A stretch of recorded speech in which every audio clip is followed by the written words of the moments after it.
Aujourd'hui, j'ai un invité que moi j'apprécie particulièrement par sa manière de répondre ses invités. Monsieur... Choix-le demander. Ah ouais. Choix-le demander. Choix-le demander, c'est qui? Salut, bébé. Salut. Choix-le demander, directeur de publication du journal Abidjan Sport, consultant chroniqueur à la RTI sur la 3 et Radio Côte d'Ivoire. Ah ben voilà, aujourd'hui, on est avec toi aujourd'hui. Merci beaucoup. Général Malmo, il paraît que quand on te pose des questions, c'est toi toujours qui as l'habitude de dire ce que tu veux, ce que tu penses. Est-ce que c'est vrai? Non, pas ce que je veux, mais peut-être ce que je pense. Parce que souvent, je pense que je suis incompris. Je dis certaines choses. C'est vrai que peut-être que ça choque certaines personnes, mais nous sommes dans un milieu où quand tu dis des choses, lorsque ça plaît aux gens, tu es le meilleur. Lorsque certains ne se retrouvent pas dedans, tu es un mauvais journaliste. Donc on est habitué à cela. Rien ne peut surprendre quelqu'un.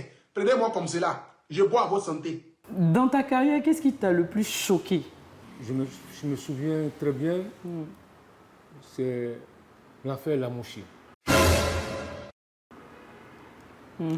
Lamouchi, l'ancien entraîneur de la Côte d'Ivoire, après la CAN 2012, qui était venu entraîner la Côte d'Ivoire à l'époque du président Sidi Diallo.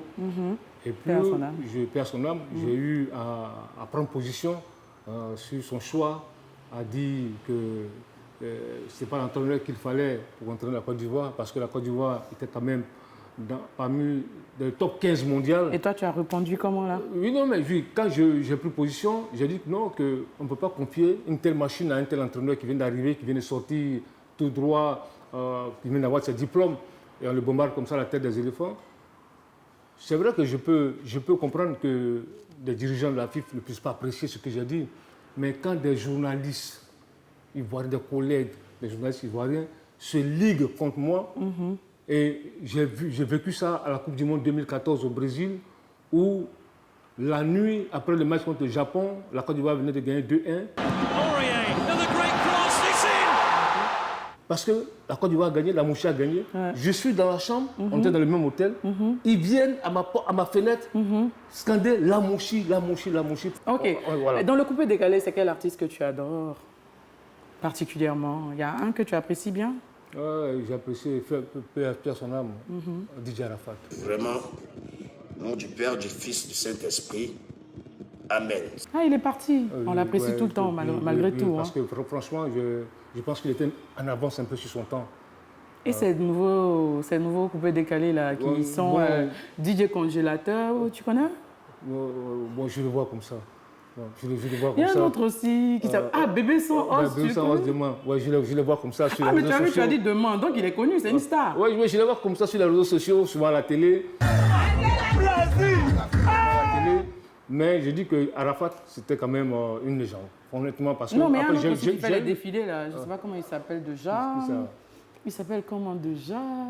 Son nom m'échappe. Il est mince comme ça, il dit qu'il est... Poulet est devenu quelqu'un, un truc comme ça. Ah, c'est ce qu'on appelle manager confirmé. Mais en plus, tu la connais, tu vois. Ce sont tes collègues. Ce sont tes collègues ou quoi? Non, ce ne sont pas mes collègues, non. Je les vois comme ça, bon, c'est bien, c'est leur génération, c'est leur temps. Mais dis-leur alors que tu les kiffes. Oui, je vous kiffe. Ah, tu les aimes vraiment? Non, pas forcément que je les aime, mais ils font partie du show, du game. Quand tu vois un peu, ils sont sur les réseaux sociaux, bon, ça amuse certaines personnes, quand tu les vois, ils font un peu le show. Tu connais l'histoire de la main volante? Non, je ne connais pas l'histoire de la main volante. Sérieux? Sérieux, non. La main volante qui est tout le temps auprès de la Coupe d'Afrique, là? Votre frère est de ma mère. C'est mon grand frère, Tu as un dernier mot? Oui, un dernier mot, c'est féliciter un peu la direction de la RTI, parce que à la faveur de la Coupe d'Afrique des Nations, ils m'ont remis un trophée pour me féliciter. Oh. Donc, je profite de votre émission pour saluer la direction de la RTI et toute l'équipe de la RTI. La direction de la 3, M. Didier Bléou. Allume la télé aussi. Allume la télé, une émission que j'aime bien, avec mon jeune frère Jean-Michel Aulas qui fait du bon boulot. Merci Swalio. Ben, moi, j'ai pris du plaisir à communiquer avec M. Swalio Diomondé, mais moi, il m'a pas mal parlé, hein, tout était tranquille. Non, on n'est pas dans sa bulle. On n'est pas dans sa bulle. Mais tu es ma soeur. Quand même. On peut pas, quand même. C'est pas permis à n'importe qui. Hein. Je vous donne rendez-vous pour un autre numéro la semaine prochaine de Dites-moi s'il vous plaît. J'espère que vous avez apprécié. Bisous.